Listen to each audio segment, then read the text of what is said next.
Obrigado, Éder. Bom dia, pessoal. Então, meu nome é Pedro, né? Só deixa eu compartilhar aqui a minha tela.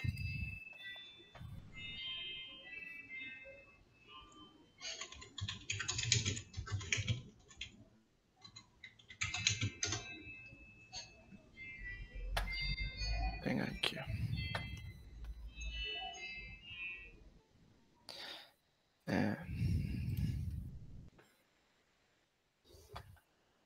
Pronto.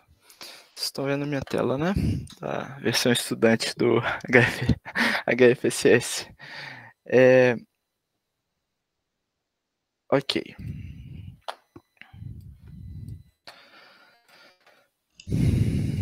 Tá. Bom, pessoal, meu nome é Pedro, eu sou estudante de doutorado aqui da FEC, da Faculdade de Engenharia Elétrica e de Computação da Unicamp.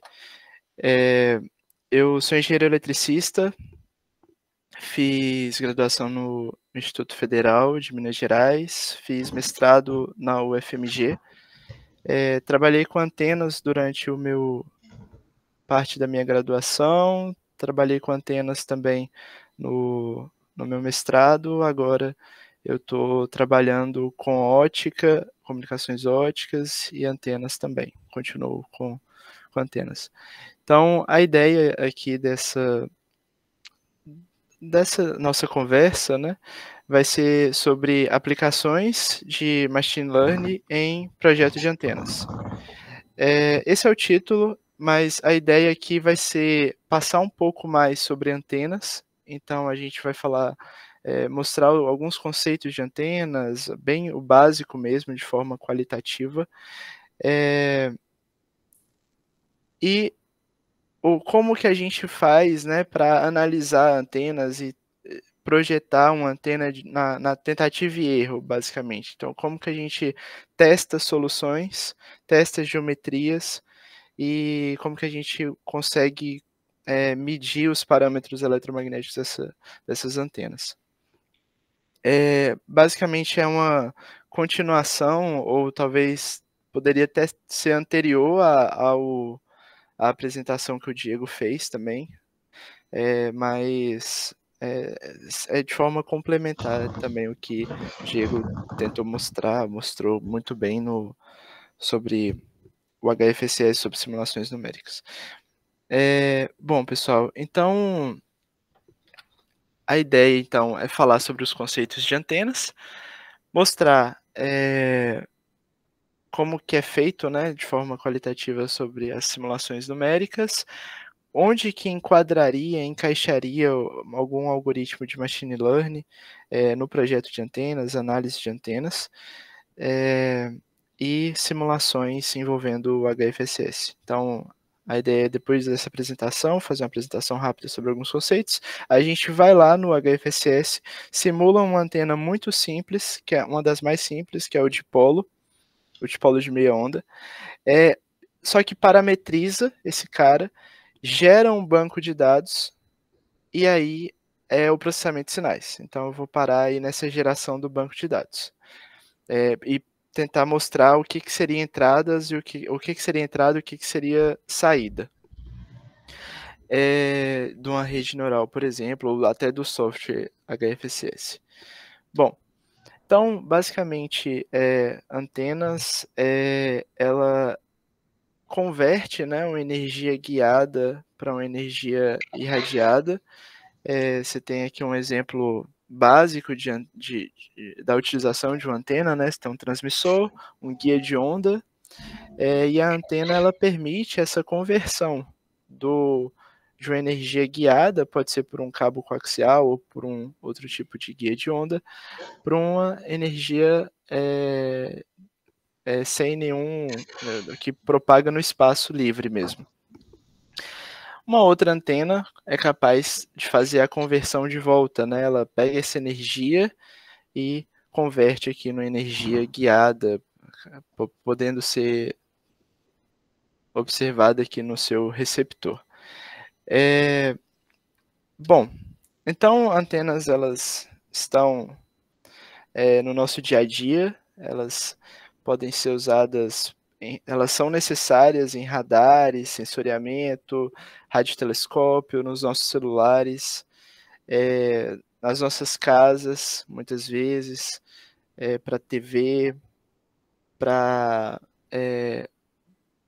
chips, né? Aqui é uma antena, só pegar o apontador aqui. Então, aqui é uma pessoa, aqui tem algumas pessoas, na verdade, e aqui é uma antena de radiotelescópio, provavelmente. Celulares, aqui é uma antena bem comum em casas, uma log periódica. Uma antena refletora, então aqui você tem um alimentador, né, que fica geralmente no foco da antena. Esse cara aqui reflete o sinal para irradiar para lá. Antenas também, esses caras aqui também são antenas refletoras como essa, só que tem um radome em volta aqui, por isso que fica tampado.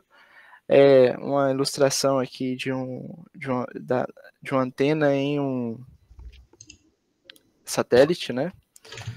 Antenas impressas. Aqui é uma antena bem pequena, né, em comparação a essa. A dos celulares, nem tanto, os celulares têm essa proporção, menor que essa também. E aqui são arranjos, né, de antenas. E aqui também é um arranjo de antenas, só que bem maior. Então, tá por aí, né. Basicamente, a gente tem alguns tipos de formas. A gente tem alguns parâmetros importantes que a gente deve olhar para as antenas. Um deles é o diagrama de radiação. O diagrama de radiação ele mede, né, a intensidade de energia que está sendo radiada no espaço. Então, é uma função da intensidade de energia no espaço mesmo. Por exemplo, aqui, olha, com esse, na verdade é melhor aqui pela essa antena, né? Aqui é uma antena corneta. Aqui é a entrada da antena e a antena, o sinal sai por aqui, basicamente, né? É um guia de onda e aqui é a terminação desse guia. Então a gente tem o diagrama de radiação dela. Basicamente, o que ele nos dá é que ela irradia muito mais nessa direção do que nessa, por exemplo. Então, ela irradia muito mais para frente do que para os lados. E isso é muito importante, né, em comunicações, ou em radares, ou em outra aplicação, porque eu consigo apontar a minha antena para aquela posição que eu quero, né? Então, saber para onde ela está radiando é um parâmetro essencial na caracterização, na análise de antenas e também em projetos. Então, aqui é um outro gráfico, né? Aqui é um cartesiano, XYZ. Você tem alguns parâmetros relacionados ao diagrama de radiação, como largura de feixe, você tem um lobo principal, né? Que é esse cara aqui, é para onde esse primeiro lóbulo, o lóbulo de maior intensidade da antena. Você tem uma largura de feixe de meia potência, então é quando que essa energia caiu pela metade. Você tem lóbulos laterais, que são os lóbulos secundários também, né? Você tem um lóbulo lateral e lóbulos secundários, são os lóbulos que não são o de maior intensidade de radiação. E basicamente é isso. Então, nesse gráfico aqui, eu tenho que ela irradia mais para essa direção do que para essa, por exemplo. Do mesmo jeito aqui, ela irradia mais para essa direção do que para essa, ou do que para trás. E esse aqui é um outro gráfico de uma outra antena, que mostra que ela basicamente irradia para todas as direções desse plano, do plano XY, de forma uniforme, que isso também é interessante, né? Talvez seja interessante a gente irradiar de forma uniforme para todos os lados, como a antena do nosso Wi-Fi. Então, é interessante que ela, se eu estiver na sala ou na cozinha, eu consiga receber esse sinal. Agora, se eu usasse uma antena muito diretiva, eu não conseguiria receber esse sinal. se eu estivesse na sala ou na cozinha, né? Então a ideia é ter cada antena tem o seu diagrama de radiação e também tem a sua aplicação. Então, não necessariamente maior diretividade significa que é uma antena melhor, depende sempre da aplicação. Casamento de impedância. Então, a antena ela está convertendo, né, aquela energia guiada numa energia que vai se propagar no espaço livre. E é importante que ela consiga transmitir essa energia para o espaço, né? Então, ou receber também.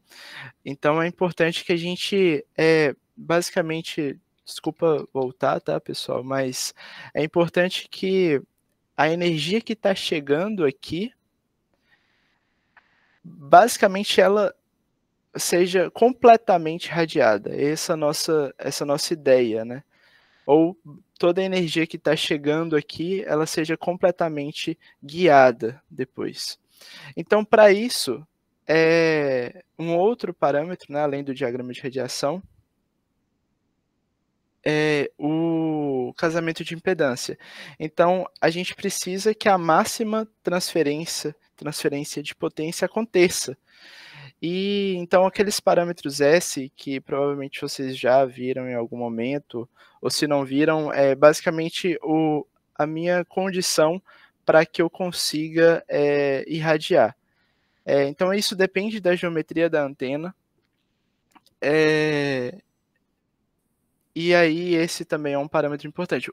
Por exemplo, esse gráfico aqui, o que ele nos mostra? Né? Um gráfico de S1. Essa antena, ela não é uma antena muito boa, porque basicamente a gente usa um critério de menos 6 dB para quando ela passa a irradiar, ou seja, só para contextualizar, só para antes disso, S1 é a potência que, dado o meu sinal na porta, quanto dela retorna, né? Então, se eu tenho um S1 de menos 10 dB, é uma medida em log, né? Então, quer dizer que 3 dB é a metade da potência. Então, se eu tenho o zero, quer dizer que eu estou transmitindo um sinal e eu estou voltando todo ele para a minha porta 1. Se eu tenho menos 3 dB, quer dizer que eu estou transmitindo um sinal e eu estou retornando para a minha porta metade da potência. Se eu tenho menos 10 dB, quer dizer que eu estou transmitindo um sinal.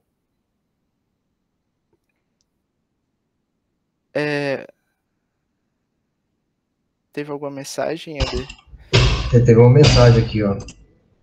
Você está perguntando se pode dar um zoom na imagem. Aqui está. Então, basicamente, a gente tem um sinal que ele está transmitindo. Eu estou transmitindo um sinal, 0 dB, que é a minha referência, e eu estou mandando ele para a antena enquanto está voltando para a minha porta, né? Então, esse casamento de impedância nos fala isso. Então, por exemplo, se for menos 3 dB, quer dizer que eu estou voltando a metade da potência. Metade da potência. Ou seja, provavelmente está sendo radiada. Já que não está voltando nada, provavelmente está sendo radiada. Não é certeza, porque ainda tem as perdas e eficiência da antena que devem ser levadas em consideração. Mas é basicamente isso. E na indústria, geralmente eles utilizam o critério de menos 6 dB, mas na academia é muito comum também a gente utilizar o critério de menos 10.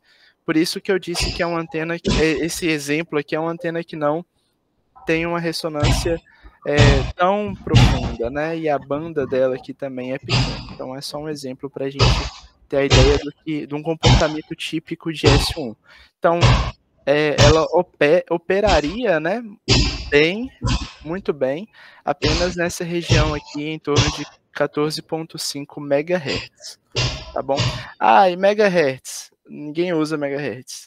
Usa, tá? Usa para radares de longo alcance. É interessante também a gente pensar nisso, porque... Eder, só tá dando algum barulho no seu... Isso, muito obrigado. Então, é interessante a gente também pensar, já começar a olhar para o comprimento de onda, para a gente ter essa ideia, tá? Então, o comprimento de onda, ele está relacionado também à aplicação, tá? Ou a frequência de operação está relacionado também à aplicação. Aqui é um outro gráfico, então o casamento de impedância geralmente é dado em SU1, ou coeficiente de reflexão, ou alguma coisa do tipo, e esse aqui é a carta de Smith, que ela te dá parâmetros também do casamento de impedância. Quando você está no centro da carta, geralmente quer dizer que a antena está casada. Então, nesse caso aqui, a antena está casada perto dessa região. Aqui, a impedância, o casamento de impedâncias, né, da carta de Smith geralmente geralmente não. Para você ter essa curva aqui, essa curva é dada em parte real e imaginária. Nesse caso aqui, é apenas a magnitude do coeficiente de reflexão. Um outro parâmetro importante é a polarização. Tá? Então, polarização cada antena, cada geometria, ela tem o campo elétrico as densidades de corrente nessa superfície, né? Elas variam de uma forma que isso influencia o campo radiado. Esse campo radiado vai ter também um certo padrão da direção, da variação, né, do vetor campo elétrico. Então, ele pode ser, por exemplo, com polarização linear, que é esse caso aqui do dipolo. Esse aqui é um tipo de antena também que a gente vai estudar mais para frente. E esse cara aqui é uma antena refletora, né, um exemplo, com a polarização circular, por exemplo. Tá? Então, isso está relacionado à variação, né, ao sentido de tipo, a polarização mesmo do campo elétrico. Então, polarização linear, ela pode ser polarização linear, pode ser polarização circular ou elíptica. A circular ainda tem uma ramificação, que é RHCP. LHCP depende só da relação de fase do campo, né? Então, mão direita, RHCP, mão direita, LHCP, mão esquerda. Mas, só para... Eu estou passando rapidamente sobre isso, mas, assim, isso aqui é um curso de antenas, né? Então, antenas tem muito conceito, então se a gente quiser saber como que integra, como que resolve o campo radiado desse cara aqui, de um dipolo, leva muito tempo, porque dá para pelo menos montar as equações, né? Dá para tentar resolver isso aqui, talvez não de forma fechada, mas aproximar alguns cálculos e tentar analisar isso aqui com cuidado. Então, eu estou sendo bem qualitativo só para tentar passar a ideia, né, do que seria importante no projeto de antenas. Então, diagrama de radiação é importante, muitíssimo importante, casamento de impedância é muitíssimo importante, polarização é muito importante, porque existe também o casamento de polarização. Se as antenas não estão casadas em polarização, você perde, por mais que elas estejam radiando nos seus máximos, né? Então eu estou radiando esse cara aqui, o máximo dele é para essa, e esse cara aqui, o máximo desse é para essa. Então eles estão com um link de diretividade alinhado, mas se a polarização estiver descasada, você vai perder praticamente a potência toda. Então você não vai conseguir entregar essa potência. Então a polarização é muito importante e a diretividade também é muito importante. Além disso, o coeficiente de reflexão. Então o que eu estou mandando para minha antena tem que ser radiado, senão ela vai voltar tudo e não vai radiar nada. Então, basicamente, esses três parâmetros são importantes. E é isso. Então, no contexto de análise de antenas, como que a gente pode fazer, né? Basicamente, a gente tem uma geometria, essa aqui é uma antena PET, aqui é um substrato, um dielétrico, e aqui é um metal, essa parte de azul. A gente desenha esse cara em isso aqui é uma possibilidade, tá, pessoal? Então, não quer dizer que seja o jeito, é um jeito de fazer. Então, a gente desenha esse cara num software comercial, por exemplo, o HFSS, o Console, o CST, o Diego mostrou isso na, na reunião passada, né, na discussão passada. E aí a gente tem uma geometria. Com base nessa geometria, a gente consegue empregar um método numérico para resolver esse cara e avaliar o coeficiente de reflexão, avaliar a polarização do campo radiado, o diagrama de radiação e tudo mais. Então a gente tem, no caso aqui, eu vou mostrar o ANSYS HFSS, que ele basicamente resolve pelo método de elementos finitos, mas ele também tem outros métodos, tá? Então o método de elementos finitos, ele vem, malha, ele faz um cálculo aqui em torno da geometria, consegue, a partir, né, dessa geometria, estimar alguns parâmetros, como o S1, os parâmetros eletromagnéticos da antena, tá? Então, como S1, o diagrama de radiação. Então, aqui é a geometria dessa anteninha aqui, e aqui é o diagrama de radiação dela. Então, ele irradia muito para cá, pouco para trás, nem tanto para os lados, e aqui é o S1 desse cara. Então, perceba que aqui tá menos 22 aqui, esse cara. Então, tá bem um S1 bem mais casado, né, do que o outro, porém a banda bem estreita também. Então é isso, e sempre vocês vão perceber que vai ter você ganha de um lado, perde do outro e assim vai. Aí tem um detalhe, esses métodos numéricos, geralmente eles têm um alto custo computacional. O elementos finitos, ele tem um alto custo computacional, tem outros métodos, como o método dos momentos, por exemplo, tem algumas aproximações também, que é a ótica física, enfim. Você consegue analisar a geometria da antena, mas com um alto custo computacional. Mas eles são precisos. Então, uma possibilidade enfim, antes disso, na verdade, o que esse software, o software, né, ele analisa com um método muito caro computacionalmente, mas ele chega em uma solução muito próxima da realidade. E se eu quiser uma geometria, uma antena que opera em uma determinada frequência, com uma determinada banda, com o diagrama de radiação desse jeito? E se a antena que que eu desenhei, né, a primeira antena que eu desenhei, por exemplo, eu desenhei essa aqui, que é a antena teórica, na teoria me fala que ela seria mais ou menos desse jeito, só que ela não funciona tão bem. Como que eu chegaria em uma geometria ideal, né? Como que eu posso melhorar isso? Então a gente pode fazer tem algumas alternativas. O próprio HFSS tem ferramentas de otimização integradas dentro dele. Que ele vai mapeando mesmo. Aqui é só uma ilustração, né? Tem uma superfície de erro, né? De otimização.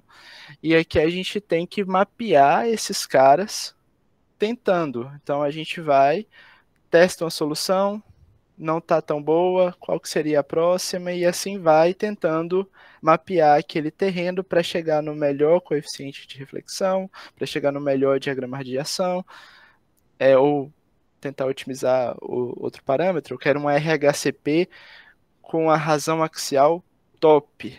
Como é que eu faço? Então a gente tem que ir testando a geometria e assim vai mapeando. Então ele já tem algoritmos de otimização multi-objetivo nele. tá? Então no software dá para fazer isso. Só que uma outra possibilidade também é a gente usar alguma forma de extrair esses caras, extrair esses dados com um método preciso, né, com um método numérico que basicamente bate com a realidade, é como se eu estivesse testando infinitas antenas, dezenas, centenas de antenas, e treinar um modelo substituto que faça isso. E a inteligência artificial é boa, né, para generalizar e simplificar sistemas de alta complexidade. Então, se eu testo algumas antenas e exporto isso e treino uma inteligência artificial que entenda o comportamento da antena, pode ser interessante. Eu consigo agilidade nessa técnica, né? Eu posso fazer o algoritmo de otimização por fora também e usar o método de elementos finitos e assim vai. Então, basicamente, a gente pode criar algumas geometrias. A gente analisa essas geometrias com métodos de elementos finitos, que é um método preciso, com o HFSS, por exemplo, ou dá para implementar também um método de elementos finitos no MATLAB, no Python. E exporta esses resultados. Então aqui a gente tem as entradas, então a entrada do programa, né, do simulador é a geometria e as saídas são esses caras aqui. Então você tem o S1, você tem o diagrama de radiação, um para cada antena. Então eu mudei um pouquinho essa antena, eu vou ter uma mudança nesse cara. Eu mudei um pouquinho essa antena aqui, eu também vou ter uma mudança nesse cara. E assim vai. Então a ideia é criar um modelo substituto para esse cara.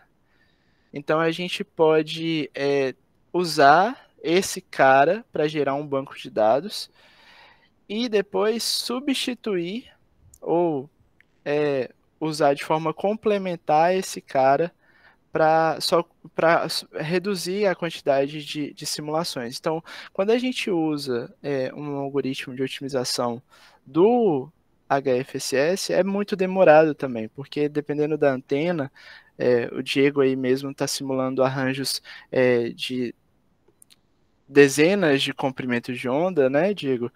E é muito demorado, leva horas para simular esse cara. Então a gente pode ter algumas pode ensinar uma inteligência artificial com uma quantidade considerável de dados e tentar otimizar a partir disso para ela fazer duas tarefas, basicamente. Ela pode analisar, então, dada a geometria, qual que é o meu parâmetro. Então, eu entrei com esse parâmetro aqui. Qual que é o meu... Eu entrei com essa geometria. Qual que é o meu S1 para ela? Ah, então eu tenho uma ferramenta de análise de antenas. Então eu consigo analisar ela, a geometria e falar o diagrama de radiação, o S1 e outro parâmetro que foi importante. E eu posso utilizar também em projetos de antenas. Então, se eu quiser minimizar, por exemplo, o meu S1 e maximizar o meu ganho, eu posso utilizar essa mesma rede neural, a rede neural de análise, com um algoritmo de otimização para fazer essa volta. Então eu consigo setar, definir o S1 que eu quero. Eu quero um S1 de menos 20 dB. Eu quero um ganho de 5 dBi. Qual que é a minha geometria ótima? Então ela pode propor esse cara uma vez que ela sabe como que funciona, que ela tem mapeado essa relação aqui, tá? Então ela vai fazer esse mapeamento. Então é basicamente isso, pessoal. Então a gente agora, a ideia é ir para um experimento, né, uma simulação muito simples no HFSS, que é o dipolo de meia onda, parametrizar esse cara e exportar um banco de dados com esses dados, tá? Então, por exemplo, o dipolo de meia onda, ele tem, aqui são alguns exemplos, né? Basicamente aqui é o guia, a energia está chegando por aqui, e aqui é o dipolo. Aqui um braço dele e outro braço, tá? Esse cara tem alguns parâmetros, são pouquíssimos parâmetros, então ele é muito fácil de parametrizar, é muito fácil de você criar um modelo de IA e é muito fácil de você validar também um modelo de IA. Então, você consegue também simular esse cara na versão estudante, que eu vou comentar daqui a pouco.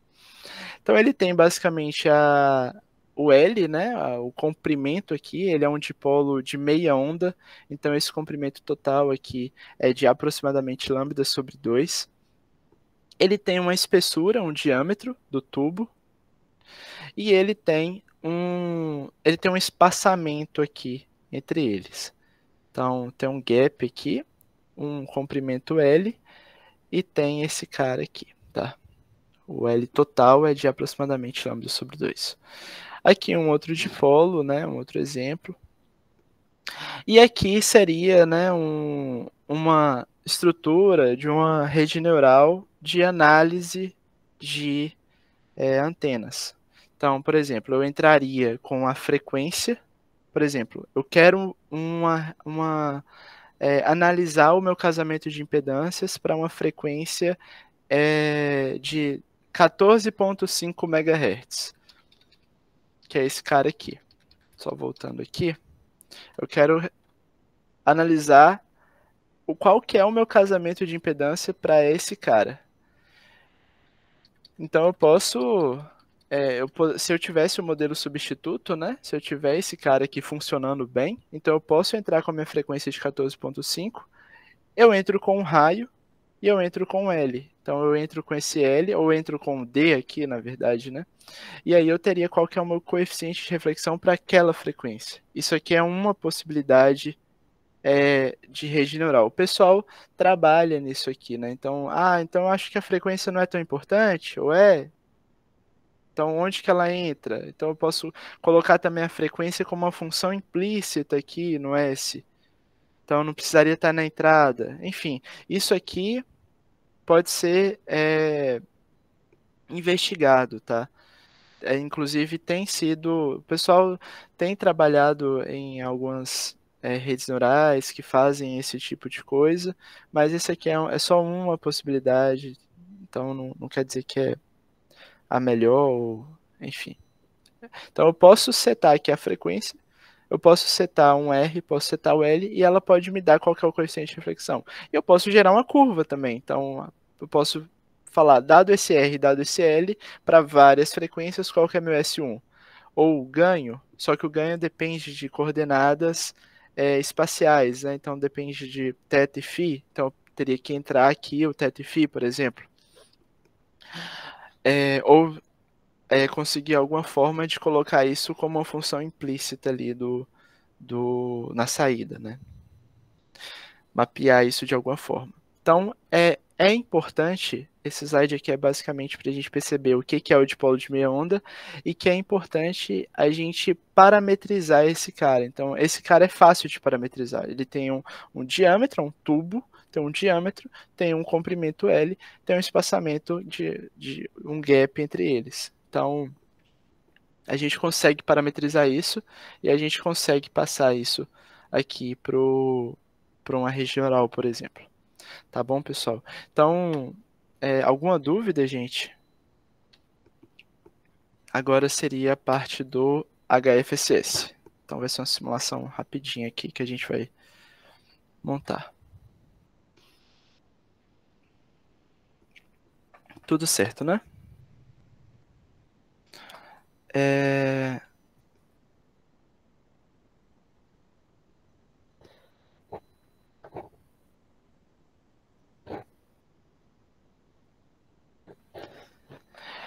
Pessoal, o HFSS, ele tem uma versão estudante, tá? Essa versão estudante tem limitações, mas ele roda várias antenas. Então a gente consegue testar, criar o modelo, enfim, tem suas vantagens. Basicamente, só antes disso, tem um site aqui da ANSYS para quem tiver interesse. Ele não é só para esse software aqui, né? ele não é só para antenas, tá? Então, você consegue simular o guia de onda, você consegue simular componentes de RF, passivos, acopladores, divisores de potência. Então, dada a geometria, você consegue criar aquele cara aqui e fazer calcular o campo, por exemplo, calcular outros parâmetros foi importante, tá? Então, basicamente a gente tem aqui, então ele é uma ferramenta de desenho, né? E a gente vai desenhar aqui um dipolo. Então, basicamente a gente tem um tubo, um cilindro. Esse cilindro, eu estava pensando de fazer uma antena aqui que opere na frequência de 2.4 GHz. É a frequência do Wi-Fi, tá? Mais ou menos a frequência do Wi-Fi. Então a gente tem esse tubo e a gente precisa parametrizar esse cara e além de parametrizar, falar quais são as dimensões desse cara. Então a gente tem esse cara aqui, eu criei um tubo qualquer, por enquanto ele está com material de vácuo, né? E aí a gente tem esse cara, clicando 2 vezes aqui, a gente abre aqui os parâmetros da dimensão dele. Aí a ideia é chamar o raio de raio. Vou escrever raio aqui. Ele vai perguntar qual que é o raio. A ideia é que o raio do dipolo seja fino. A gente vai fazer um dipolo estreito, tá? Eu vou colocar aqui uma dimensão de 1 milímetro, só para a gente... Depois a gente pode voltar nisso e comparar em relação ao comprimento de onda. O comprimento de onda, o L, né, na verdade, ele está relacionado ao comprimento de onda da minha antena. Então, eu quero uma antena que opere em 2.4 GHz, eu preciso calcular qual que é o lambda de 2.4 GHz e depois calcular o meu comprimento na minha altura. Então, se o dipolo ele tem um lambda, só para ficar mais claro aqui, fazer o seguinte, eu vou escrever aqui, só para não perder, tá, pessoal?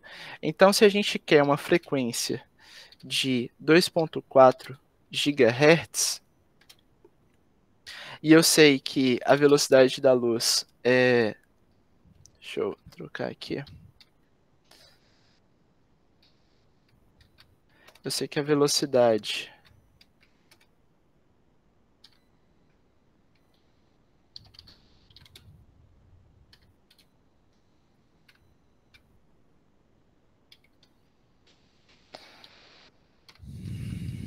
lambda F. Então, qual que é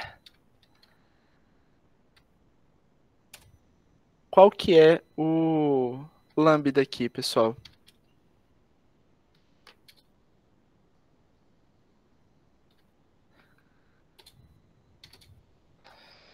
E aí, pessoal? Então, eu tenho... A velocidade é 3 vezes 10 a 8, né? Mais ou menos, 3 vezes 10 a 8 metros por segundo. A gente tem uma frequência de 2.4 GB, então nosso lambda vai ser 3 vezes 10 a 8 dividido por 2.4 GB. Isso é aproximado, tá, gente? Estou fazendo... A gente tem um software de simulação para analisar e fazer isso, então eu estou jogando aqui um lambda aproximado. Então, 2.4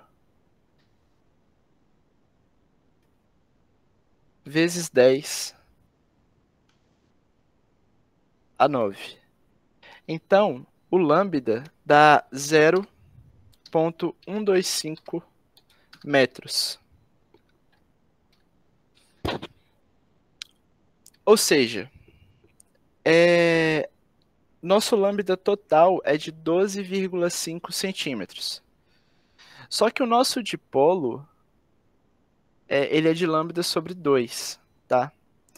E esse cara aqui, ele é de aproximadamente lambda sobre 4. Então, porque é lambda sobre 4 mais lambda sobre 4 dá o total. Então, a gente tem aqui a altura desse cilindro, esse aqui seria o cilindro superior, vai ser de lambda sobre 4. A gente sabe que lambda, então é aqui, olha, ele pergunta quem que é lambda, e o lambda nosso é de 12,5 centímetros. Aí ele ficou grandão. O lambda é de 12,5 centímetros. O raio é de 1 milímetro. E aí a gente tem que ter um espaçamento aqui, tem que subir esse cara um pouco para alimentação, né? Então a gente precisa de um dipolo. Então ele pode ser centrado em aqui são as coordenadas x, y, z. Então você tem no z um espaçamento chamado de gap sobre 2. E ele pergunta qual que é o espaçamento. Esse espaçamento tem que ser bem menor do que o comprimento do dipolo, tá, gente? Mas ele interfere também no casamento de impedância da antena. Então, vou colocar ele em centímetros também. E, sei lá, 0,5 centímetros. Que é pequeno, mas ainda dá para fabricar, né? Uma antena com um gap de 0,5. Aí eu estou subindo 0,25 para cima, eu vou descer 0,25 para baixo. A gente não precisa criar outro, a gente pode copiar e espelhar esse cara em relação à origem. Pronto, nosso dipolo está aqui. E aí a gente precisa alimentar esse cara, né? Então, a gente pode alimentar, tem várias formas de fazer isso. A gente poderia criar um guia coaxial, alimentar com WavePort, mas o jeito mais simples de fazer isso é com... Aqui é um detalhe da simulação. Então, eu estou criando um plano no XY, né? Aí a gente precisa trocar aqui para o Y. Se a gente for criar nesse cara aqui, a gente precisa do XZ. E aqui está. A gente tem um plano. Eu vou definir esse cara como um PEC. PEC é um condutor elétrico perfeito. Esse cara também vai ser um PEC. O de baixo é um PEC. Esse cara, a gente pode colocar ele também como um condutor. E definir como uma porta. Tá? Isso aqui, acredito que o Diego tenha passado também por isso. Se tiver alguma dúvida aqui sobre essa parte, a gente pode fazer com calma, tá, gente? Mas o mais interessante é parametrizar isso. Então, esse cara aqui é nosso cara de baixo, ele está parametrizado. Então, todos os parâmetros geométricos dele, eu estou chamando de gap, estou chamando de raio, estou chamando de lambda sobre 4. Lambda, né, na verdade. Então, eu parametrizei todos os valores. Eu não coloquei aqui na altura 3.1. Eu coloquei lambda. Então, se eu variar o lambda, eu consigo criar um vetor para lambda e o software vai fazer essa simulação. Vou deixar ele rodando à noite, amanhã, no outro dia, eu pego esse cara e uso para se for algum trabalho, né, da escola, eu posso usar isso para ganhar tempo. Então, eu posso parametrizar o meu modelo, usar a simulação para trabalhar para mim, né, o simulador para trabalhar para mim. Eu não preciso ficar testando, olhando, testando, olhando. Eu posso já rodar uma batelada de dados. E se for no sentido de criar um modelo substituto para a gente desapegar um pouco do software de simulação, a gente pode usar também, a gente deve usar também essa forma aqui de parametrizar, tá? Então, ok. Então, esse cara que ainda não está parametrizado, a gente precisa parametrizar ele. A posição em X, ele está com a posição de 1. Na verdade, vamos começar aqui pela largura, né, do X e do Y. O X é o raio, 2 raios, na verdade. 2 vezes o raio. E o Z é o gap. Então, provavelmente, ele manteve aqui. Então, ele está no gap, certinho do tamanho do gap e da espessura do gap. Agora, a gente precisa também falar sobre esse cara aqui, ó. Então, a gente precisa saber qual que é a posição dele. Nesse caso, ele está deslocando o X para o lado. Então, aqui seria o raio. E aqui, menos 2,5. Isso aqui depende de onde eu comecei o meu retângulo, tá? Então, menos gap sobre 2. Aí ele manteve. Ok. Então, a gente tem esse cara parametrizado. Então, todos os parâmetros dele não tem mais valor, né? Então, a gente tem uma variável para ele. A gente pode validar nosso modelo. Tá falando aqui que nosso modelo está com problema. Então, a gente esqueceu de duas coisas, na verdade. A gente tem um problema da caixa de radiação. Então, eu preciso definir minha região onde eu vou fazer o método de elementos finitos. E eu preciso definir também a minha frequência. Então, vamos lá. A gente pode definir a caixa de radiação dessa forma. A gente vai avaliar na frequência de 2,4 giga. Vou deixar aqui a frequência central mesmo. Ele criou uma caixa. E na análise a gente pode colocar aqui, a gente pode colocar a máxima frequência, né? Isso aqui está relacionado à malha mesmo. Então, quanto maior a frequência, mais refinada é a malha. 15, aqui é um número de passos um pouco maior para garantir a convergência. Provavelmente não precisaria disso. E aqui a gente pode avaliar de 1 GB até 5 GB, mais ou menos. Essa opção aqui é para salvar os campos. Então, eu quero salvar os campos radiados dessa antena. Ok, então criei a caixa. A princípio era para estar tudo certo. Então, aqui está funcionando. Aí a gente dá um analisar. Vou deixar aqui na área de trabalho mesmo. E esperar um pouquinho. Aqui é uma antena muito simples, então basicamente o programa não vai demorar muito. Então então a gente tem um custo computacional alto, você está simulando em 1 minuto. Realmente, vocês estão certos, não faz sentido. Mas dependendo do problema, pode ser interessante. Então a gente não quer simular toda hora a antena, a gente quer ter o nosso modelo aqui para nossa aplicação aqui. Eu não quero precisar do HFSS sempre. Então a gente pode criar um modelo para aquela aplicação com inteligência artificial, por exemplo. E dependendo da aplicação, só a parametrização já é uma coisa interessante também. Por exemplo, eu só quero rodar de um dia para o outro e eu quero ter um relatório no outro dia para o meu chefe. Então, é óbvio que você não vai usar a versão estudante, né? Mas, enfim,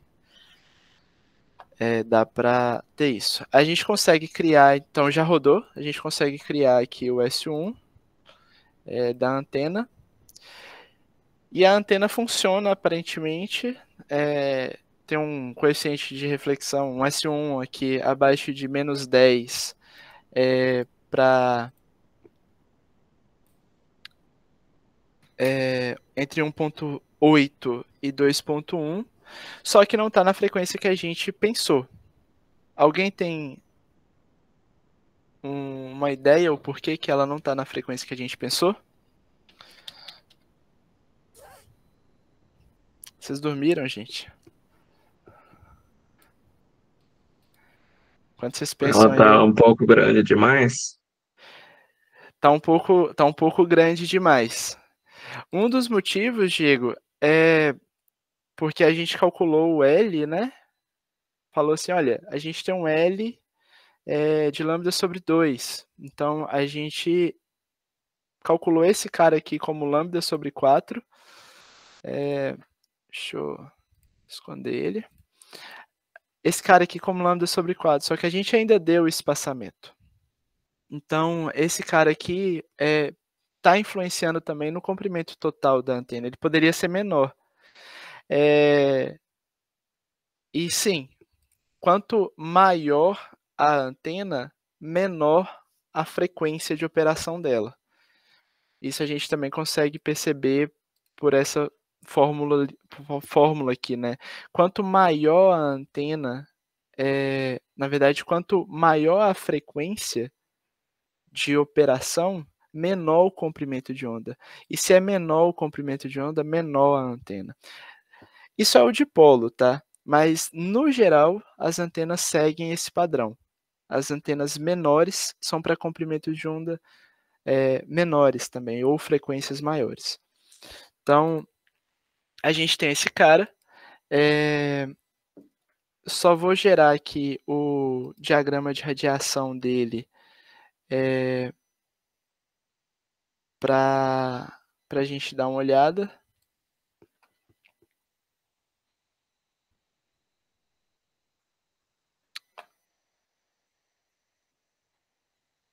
Ele tá. Então a gente tem um dipolo. Na verdade, só ver aqui um negócio. Ele analisou só para 5 GB.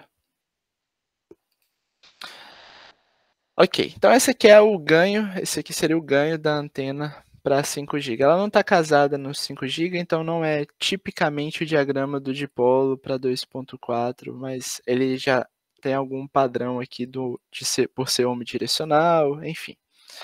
Então a gente precisa mudar a análise desse cara aqui para 2.4 se a gente quisesse olhar isso, mas não é o nosso foco.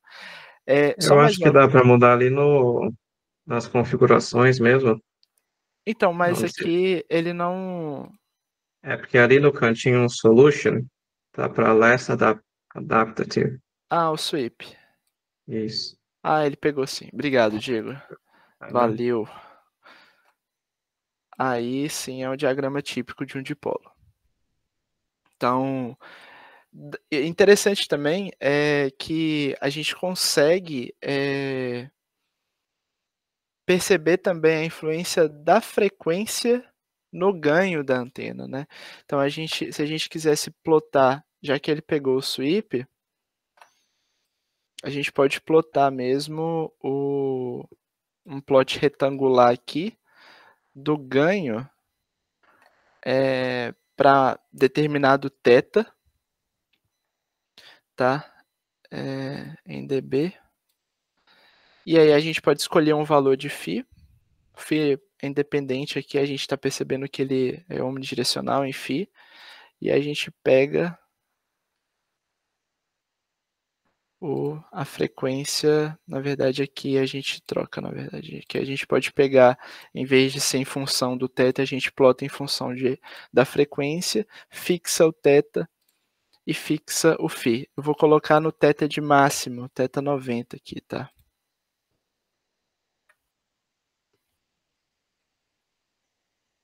Que é um outro parâmetro importante também que a gente pode olhar. Então esse aí seria o ganho. Se a antena tivesse casada, né? Enfim, se tivesse casada em toda a banda, aí para isso também tem o ganho. Aqui tem um outro parâmetro que leva em consideração o ganho da antena, frequência, ok. Mas tipicamente é isso. Aqui leva em consideração o casamento da antena, né? Mas tipicamente o ganho da antena não vai variar muito aqui. Desse dipolo é de aproximadamente o que ele mediu aqui, de 2.5. Ok.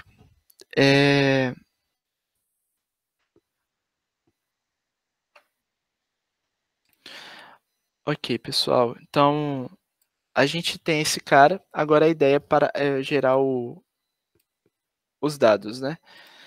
Então, só para finalizar, a gente tem no Optimetrics, né? Ele tem você pode parametrizar de um arquivo, então eu posso gerar lá em Python ou MATLAB ou qualquer outro, ou na mão, um arquivo com as dimensões. Eu quero que o comprimento seja de 1, 2, 5 e 10. Ou a gente pode gerar isso de forma randômica também em algum software que eu consiga importar ou exportar esse cara para cá. Ou eu posso gerar aqui mesmo, né? Então eu tenho uma tabela, eu posso adicionar aqui os parâmetros. Vocês vão ver que se eu não tivesse colocado o raio ou os outros parâmetros lá, ele não apareceria aqui. E eu quero gerar uma variação no raio. Então posso ser uma variação linear, pode ser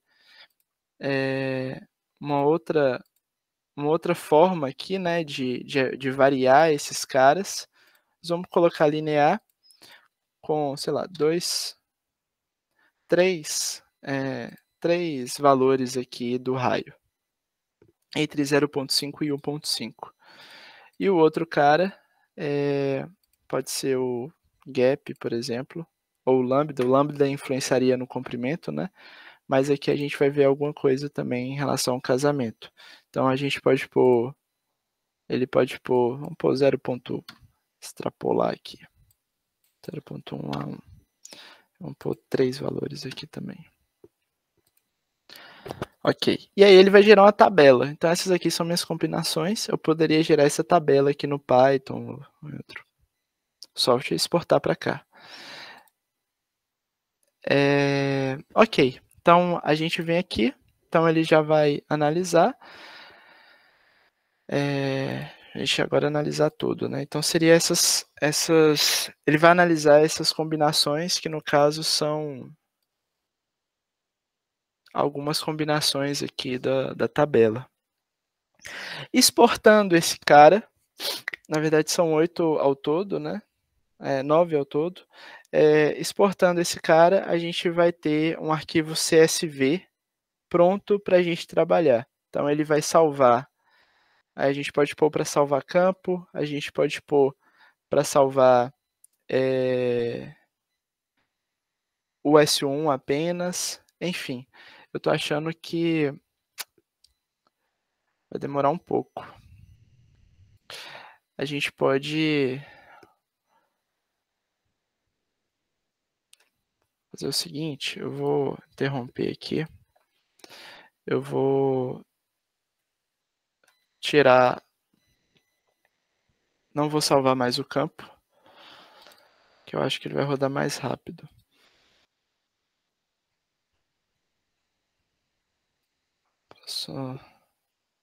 Eu poderia mexer na frequência, eu poderia mexer no passo lá da convergência. Mas eu acho que assim vai ser mais fácil. Só para a gente exportar o S1 e aí a gente fecha esse cara.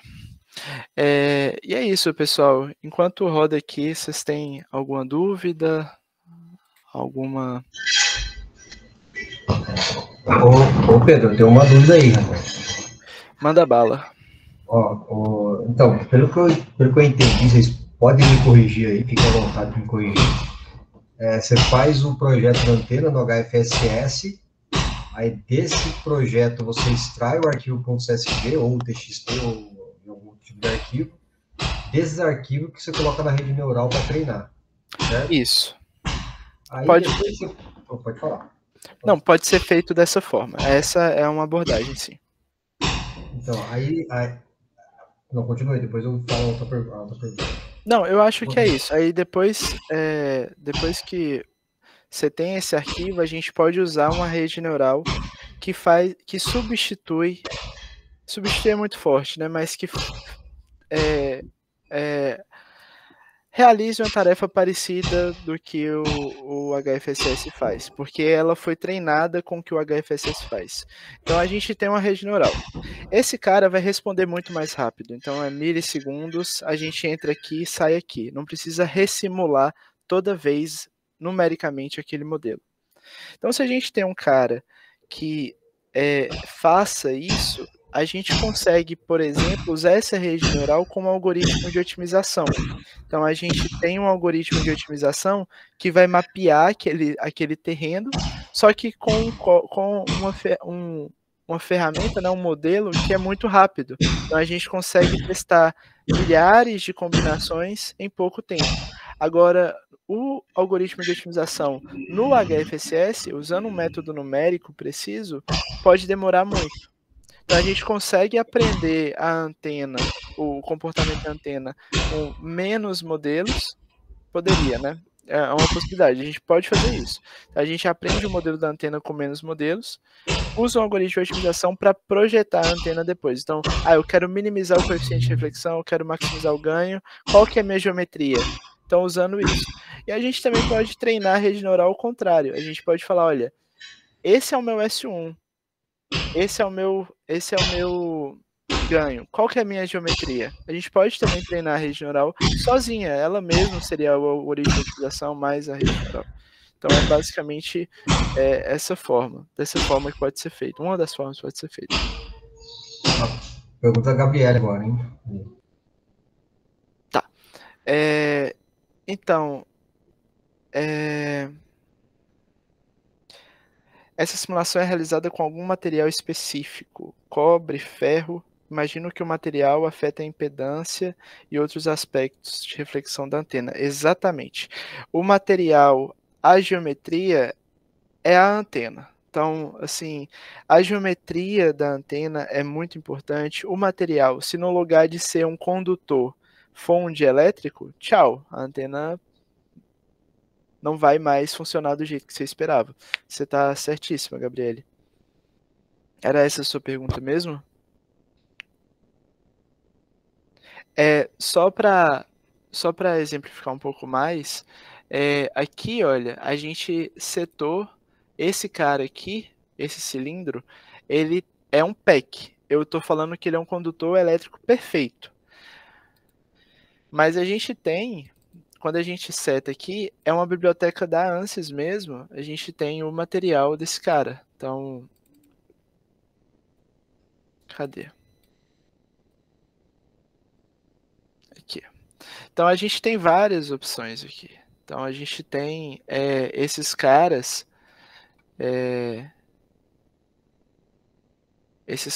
aqui, eles têm os valores típicos daqueles materiais. Então, a permissividade vai influenciar. Eu estou criando uma antena PET.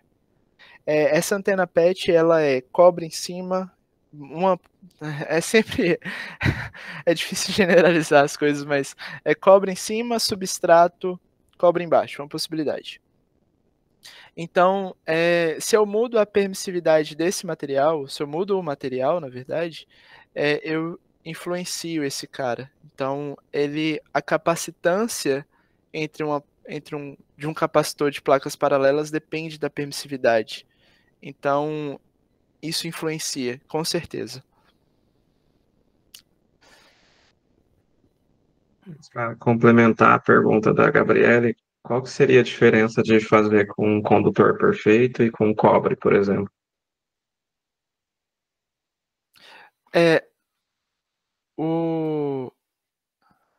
Então, Diego, eu acho que provavelmente vai dar alguma diferença no resultado, né?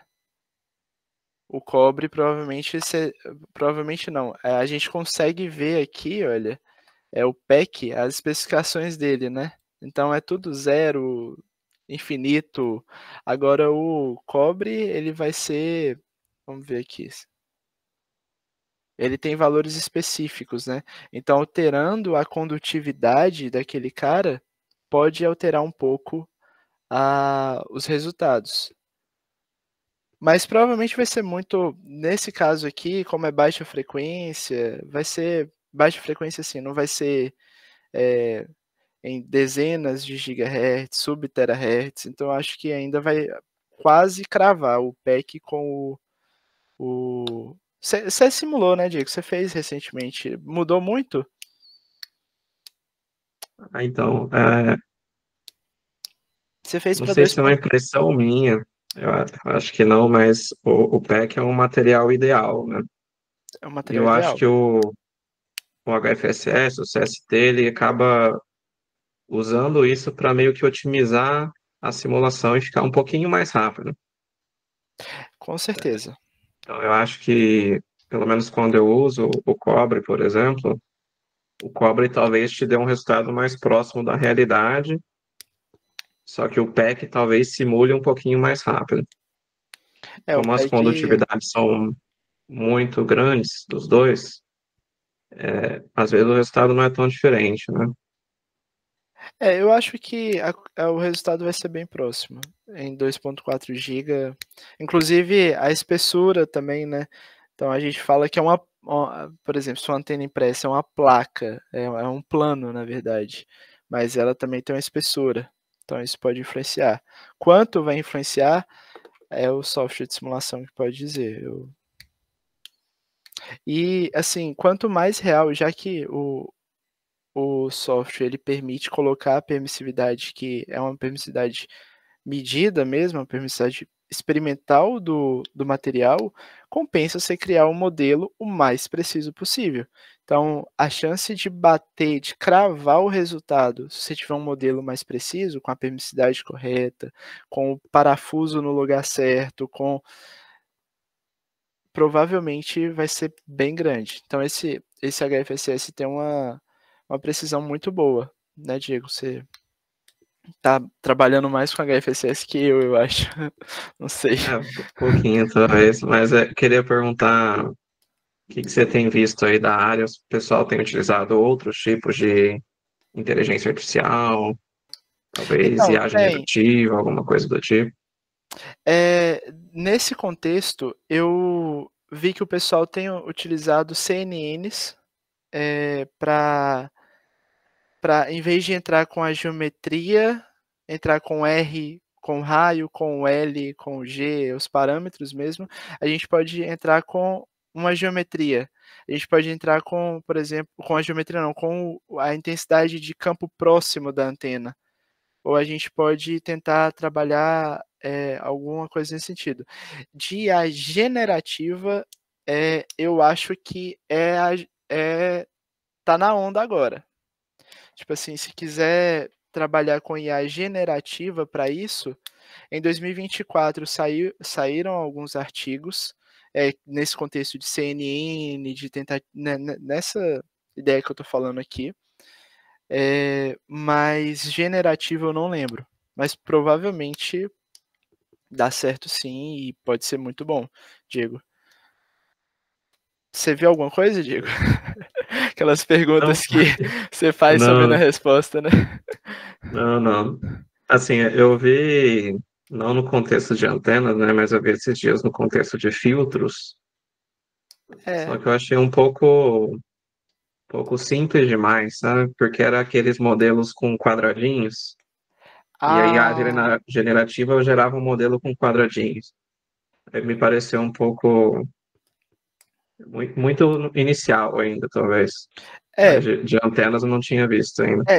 com quadradinhos dá para fazer os pixels mesmo, né? Como se fosse sim ou não e vai preenchendo, mapeando aquele plano.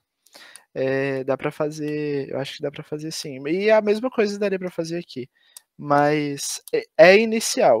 Assim, é, a ideia é a ideia é tentar essa linha, né, aqui é uma linha que é inicial e tem muitas dificuldades ainda, então não está muito bem estabelecida. O pessoal tem feito alguma coisa nesses últimos anos aí, então acho que com generativa e IA vai ser inicial também. Generativa e antenas vai ser provavelmente não deve ter muita coisa nesse sentido não. Provavelmente já tem, mas provavelmente não está muito Você bem. me deu a bola aí para outras perguntas que eu tenho interesse também. É, quais são as dificuldades em si de trabalhar nessa área?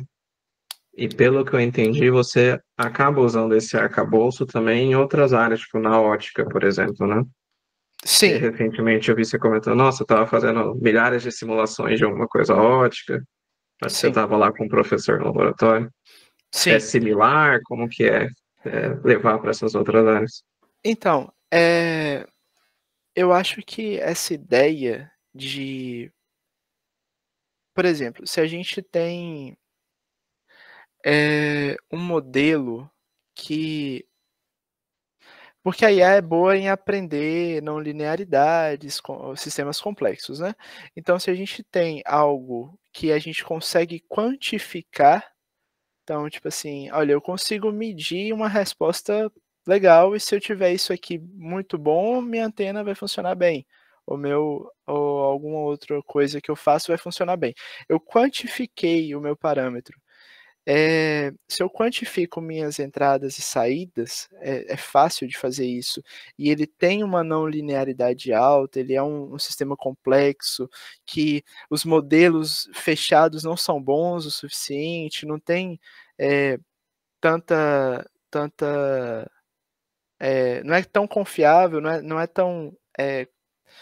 tão no sentido de não é tão real, não aproxima tanto da realidade. Eu acho que isso aí é o necessário para é uma dos parâmetros importantes para você começar a pensar em usar IA.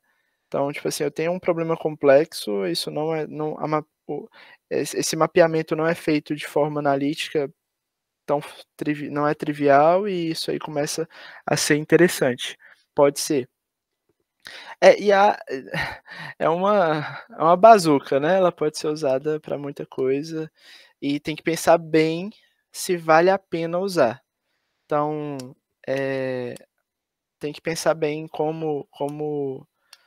se por exemplo, se você já tem um modelo numérico que é rápido, para que você está usando IA? Se ele for real mesmo, né, se ele eu consigo colocar todas as não linearidades, todos os problemas aqui, para que eu vou usar IA? Vale a pena? Né. Acho que é isso, Diego. O que você acha?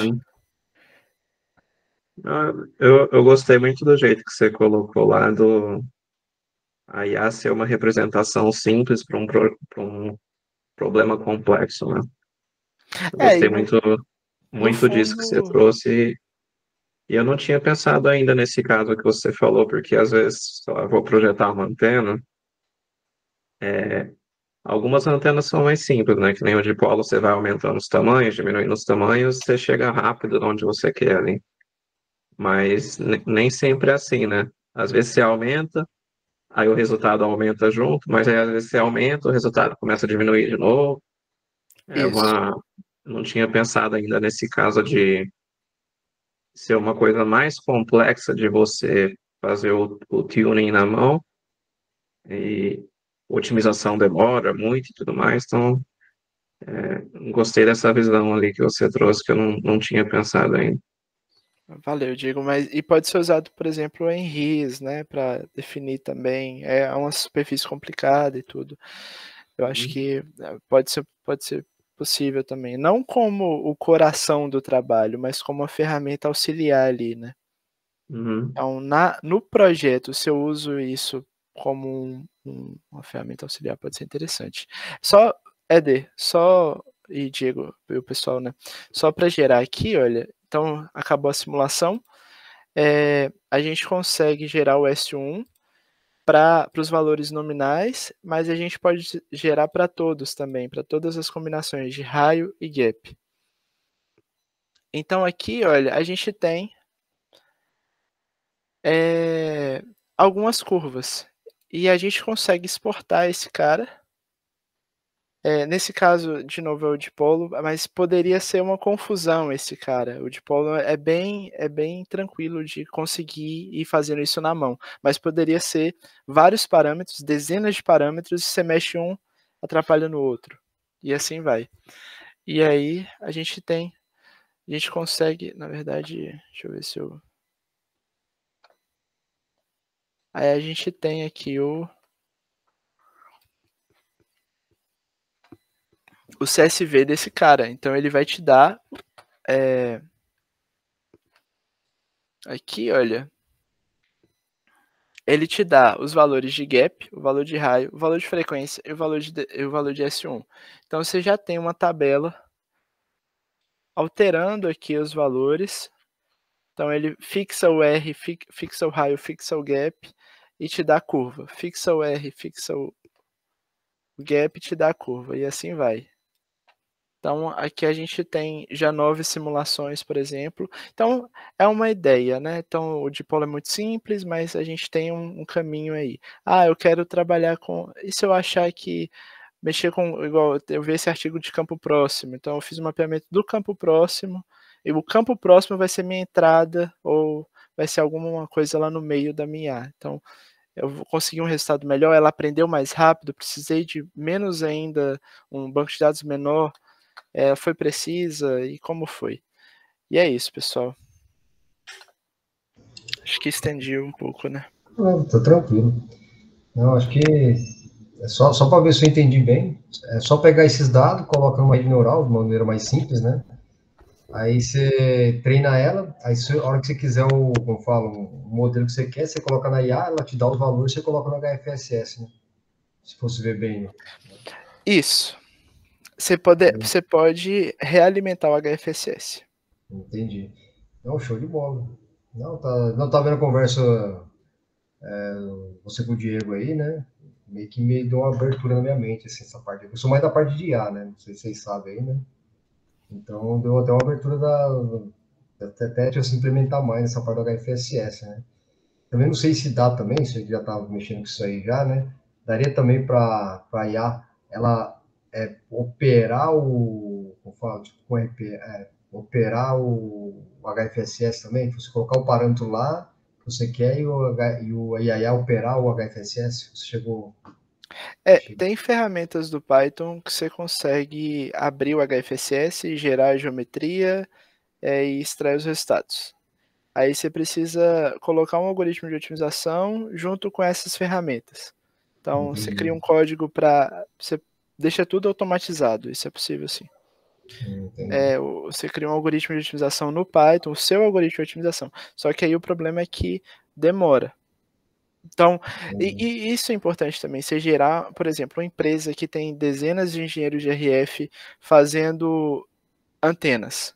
O banco de dados dessa empresa pode ser grande, né? Grande o suficiente para ter uma IA precisa e que consiga já ter uma antena muito boa logo de cara. E aí a otimização, o ajuste fino já seja pequeno ali, dá para fazer na mão fácil, então, com um método preciso o suficiente. Aí só pega esses dados, treina a rede neural, aí coloca o valor que você quer na rede neural, depois dela aprendida, coloca de volta no HFSS ou no CST. E em vez de gerar dezenas de simulação, você pode gerar uma, duas, 5. Pode ser uma ferramenta auxiliar mesmo, é só para mostrar esse contexto. Entendi. Não, show de bola. O caso do Eder é interessante porque ele fazendo simulações de radares aí, né? Simulações de radares são bem mais pesadas em si. Então, talvez usando esse arcabouço que o Pedro trouxe, dá para você fazer esse mix de simulações numéricas com o HFSS, mas também usar uma rede neural para aprender aqueles resultados, né? Que as suas simulações vão ser bem pesadas, assim, não vai ser tão rápido. Interessante, sim. Ô, Pedro, obrigado mesmo pela palestra aí, cara. Você mandou bem, ficou de uma maneira super didática, sabe? Tirou a dúvida do pessoal. Cara, parabéns, viu, meu? Falar pra você, hein? Que isso, obrigado, pessoal. Parabéns mesmo aí, cara. Você tá de parabéns, viu? Foi show de bola. Pessoal, vocês têm alguma dúvida aí a mais aí? Pra perguntar? Antes de finalizar? Acho que não. Pedro, obrigado mesmo aí.